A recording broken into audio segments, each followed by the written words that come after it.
Good morning class 10th B and 10D।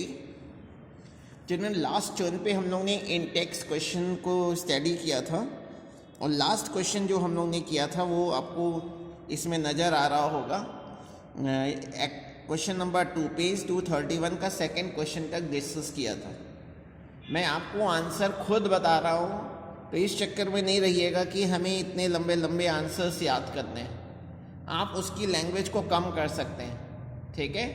अब देखिए जो नेक्स्ट क्वेश्चन है और ये थर्ड क्वेश्चन पेज 231 का इंटेक्स क्वेश्चन का, ये मैंने अभी एग्ज़ाम में भी आपको दिया था, एग्ज़ाम में भी दिया था इंटरनल असेसमेंट वाले में।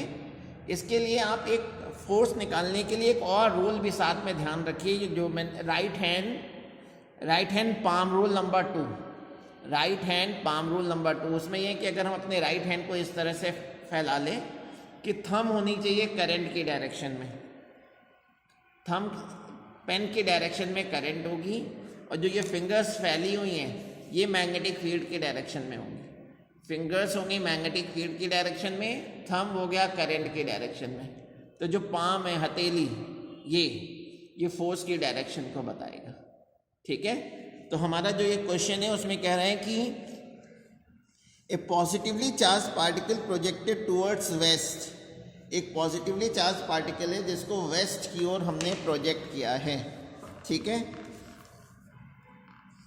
इज डिफ्लेक्टेड टुवर्ड्स नॉर्थ, और वो नॉर्थ डायरेक्शन में डिफ्लेक्ट हो रहा है, नॉर्थ डायरेक्शन में डिफ्लेक्ट हो रहा है। तो ज़रा देखिएगा इसको हम लोग कॉपी में कैसे करेंगे।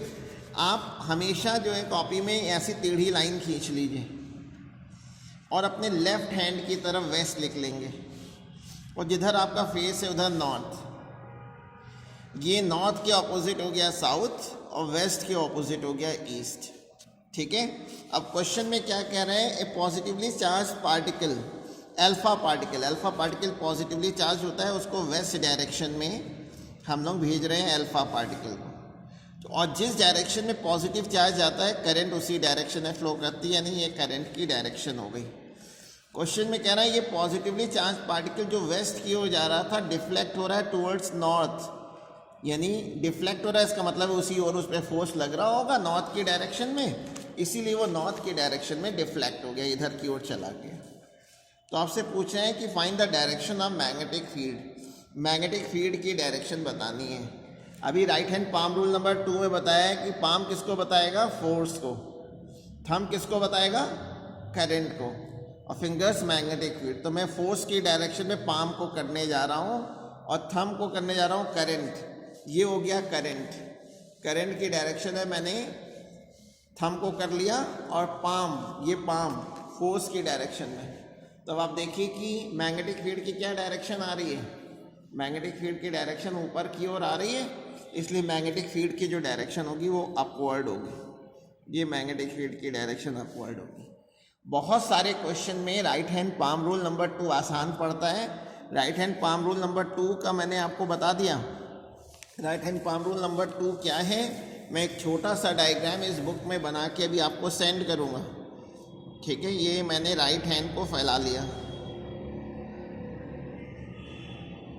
ये राइट हैंड है, थंब होना चाहिए किसकी डायरेक्शन में, करंट की डायरेक्शन में, फिंगर्स किस डायरेक्शन में होनी चाहिए, मैग्नेटिक फील्ड की डायरेक्शन में। तो जो पाम है, पाम किसको रिप्रेजेंट करेगा, फोर्स की डायरेक्शन को रिप्रेजेंट करेगा, ठीक है।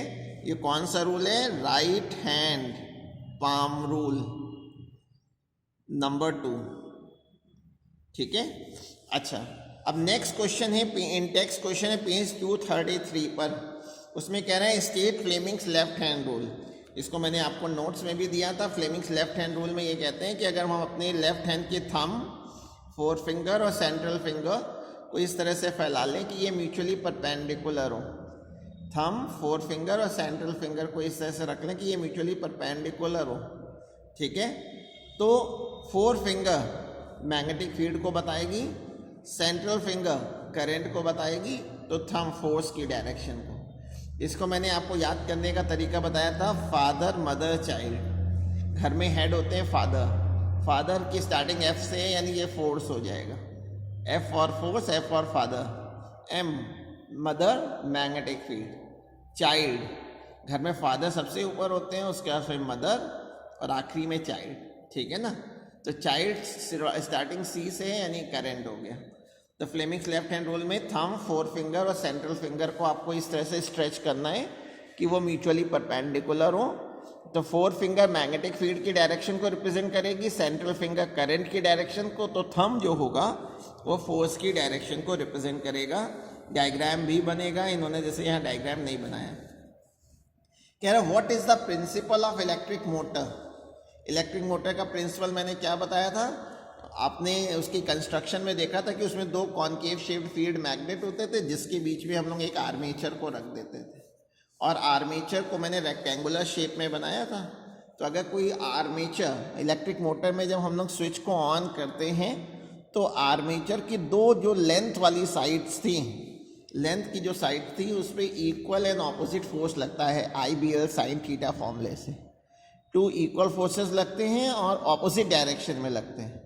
अगर दो इक्वल और ऑपोजिट फोर्सेस हैं और एक ही पॉइंट पे ना लग रहे हो, अलग अलग पॉइंट पे लग रहे हो, तो ऐसे फोर्सेस के पेयर जो होते हैं वो कपल कहलाते हैं। तो वो एक कपल फॉर्म कर लेते हैं और कपल की टेंडेंसी कॉइल को रोटेट कराने की होती है, ठीक है। करंट फ्लो करने से कपल प्रोड्यूस हुआ और कपल की वजह से वो कॉइल रोटेट करने लग गया, और कॉइल रोटेट करने लग गया इसका मतलब मैकेनिकल एनर्जी मिलने लग गई। तो इलेक्ट्रिकल एनर्जी उस तरह से मैकेनिकल एनर्जी में कन्वर्ट हो जाती है। अगर दो तीन लाइन में मुझे कहना हो तो कहेंगे कि when a current is flowing pass through the armature, ठीक है, two equal and opposite forces having different line of action form a couple and this couple tends to rotate the coil and electrical energy is converted into mechanical energy. अब next question है कि what is the role of split rings. Split rings को ही हम लोग ने commutator बताया था। स्प्लिट रिंग्स का क्या काम होता है, इसको मैंने नोट्स में अलग से लिख करके बताया था। It is used to change the direction of the current. जब आर्मेचर रोटेट करता है तो करंट की डायरेक्शन को चेंज करने के लिए, ठीक है। तो split rings acts as a commutator in electric motor, इसकी ज़रूरत नहीं है। With the help of split ring the direction of current through the coil is reversed. Coil में जो करंट की डायरेक्शन को रिवर्स करने का काम कम्यूटेटर करता है, ठीक है। बस इतना काफ़ी है। फिर नेक्स्ट क्वेश्चन पेज नंबर 236 पे है। क्वेश्चन में कह रहे हैं explain different ways to induce current in a coil. अलग अलग कितने तरीके से हम इंड्यूस करंट को प्रोड्यूस करा सकते हैं। इंड्यूस करंट को देखिए, हमने मैग्नेटिक फ्लक्स आपको पढ़ाया था फाई, जिसका फॉर्मूला था BA cos थीटा। और मैग्नेटिक फ्लक्स में जब चेंज होता है तभी इंड्यूस करंट प्रोड्यूस होती है। तो आप इस फॉर्मूले में देख लीजिए क्या क्या चीज़ें आई हैं। एक तो मैग्नेटिक फील्ड आया है, मैग्नेटिक फील्ड को चेंज कर दीजिए, फ्लक्स में चेंज हो जाएगा, इंड्यूस करंट चेंज हो जाएगी। एरिया चेंज कर दीजिए, एरिया चेंज होने से भी मैग्नेटिक फ्लक्स में चेंज हो जाएगा। एंगल को चेंज कर दीजिए तब भी इंड्यूस करंट प्रोड्यूस हो जाएगा, ठीक है। कई तरीके हैं magnetic flux induce current produce कराने के। इंड्यूस करंट अगर किसी कॉइल में प्रोड्यूस कराना है, एक तरीका जो सबसे कॉमन आपकी बुक में लिखा हुआ है कि मैग्नेट को मूव कराएं और कॉइल को स्टेशनरी कर ले, ये भी एक पॉइंट लिख सकते हैं। दूसरा इसका उल्टा, मैग्नेट को स्टेशनरी रखें, कॉइल को मूव करा दें, तब भी इंड्यूस करंट प्रोड्यूस हो जाएगी क्योंकि फ्लक्स में चेंज होगा। बाकी मैंने आपको दो तरीके बता दिए, ठीक है। और आपको एक मैंने बिना मैग्नेट के इंड्यूस करंट को डेवलप करने का तरीका बताया था, जिसमें हम लोग ने दो सॉलिनॉइड्स लिए थे। एक सॉलिनॉइड में करंट की वैल्यू को चेंज करी थी और करंट की वैल्यू चेंज करने से नेबरिंग कॉइल में इंड्यूस करंट डेवलप हो गई थी। तो इन्होंने बस तीन तरीके लिखे हुए हैं। एक तो लिखा है कि मैग्नेट और कॉइल के बीच में रिलेटिव मोशन कराइए। दूसरा लिख रखा है एरिया को चेंज करके, ठीक है ना। तीसरा लिख रखा है करंट को चेंज करके। लेकिन आप इससे लिख सकते हैं एरिया को चेंज करके, मैग्नेटिक फील्ड को चेंज करके, रिलेटिव मोशन की वजह से और करंट को चेंज करके। ये सारे तरीके हैं इंड्यूस करंट डेवलप करने के, ठीक है। फिर पेज नंबर 237, पेज नंबर 237 अगर आप अपनी NCERT बुक खोलिए, उसमें देखिए जो पहला इन टेक्स्ट क्वेश्चन दिया है वो है state the principle of an electric motor generator, जो कि कोर्स में नहीं है, तो इसको ना ही हमने पढ़ाया है ना आपको पढ़ना है। नेक्स्ट क्वेश्चन है name some sources of DC direct current के सोर्सेज। सेल है, बैटरी है, जनरेटर है, और जो सोलर सेल्स होती है इन सभी से हमें डायरेक्ट करंट मिलती है। ठीक है। Which sources produce alternating current? AC alternating current किन किन सोर्सेज से प्रोड्यूस हो सकती है? तो ऑल्टरनेटिंग करंट अगर प्रोड्यूस कराना है तो ट्रांसफार्मर से होती है, ठीक है, और एसी जनरेटर से भी होती है। अच्छा, फिर मल्टीपल चॉइस क्वेश्चन है, कह रहे चूज द करेक्ट ऑप्शन। ये भी a rectangular coil of copper wire is rotated in a magnetic field. The direction of the induced current changes once in each. देखिए, हर हाफ रोटेशन के बाद direction of induce current change होगी, जैसा कि generator में हम लोग ने देखा था। ठीक है, तो ये next question page number 238, page number 238 पे कुछ क्वेश्चन दिए हैं। Name 2 safety measures commonly use in electric circuit and appliances. Electrical appliances में वो 2 कौन से सेफ्टी मेजर्स होते हैं जिनका हम लोग यूज़ करते हैं?